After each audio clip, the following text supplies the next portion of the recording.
Just a day after senior White House officials announced the country's first peace talks with the Taliban, Afghanistan's president has bailed out of future talks with the U.S. Apparently frustrated, he's shut out of the conversation with the militant group. President Karzai said his government will not take place in the upcoming negotiations with the U.S. Those talks were meant to focus on how many American troops would remain in the country past the 2014 planned withdrawal date. The Taliban refused to negotiate directly with Karzai, as the BBC describes, quote, dismissing them as puppets of Washington. As a result, analysts say Karzai sees his exclusion from the Taliban talks amounting to the U.S. giving legitimacy to the insurgent group. A statement from his office read, unless the peace process is Afghanized, the High Peace Council is not attending the Taliban-Qatar talks. An intelligence analyst suggests to the Huffington Post why Karzai has backed off.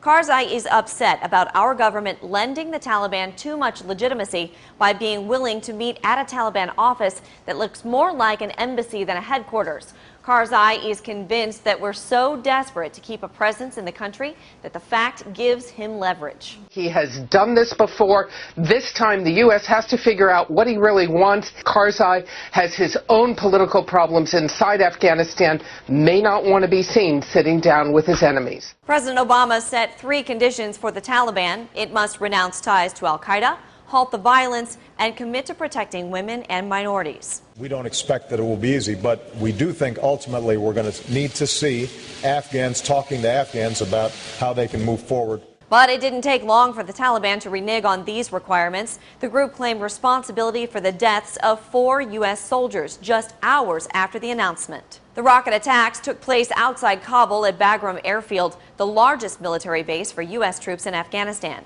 The meetings between the U.S. and the Taliban will take place in Qatar's capital city of Doha and are scheduled to start Thursday. Karzai has said he'll reconsider if the talks are moved to Afghanistan. For Newsy, I'm Megan Murphy. Multiple sources, a broader view.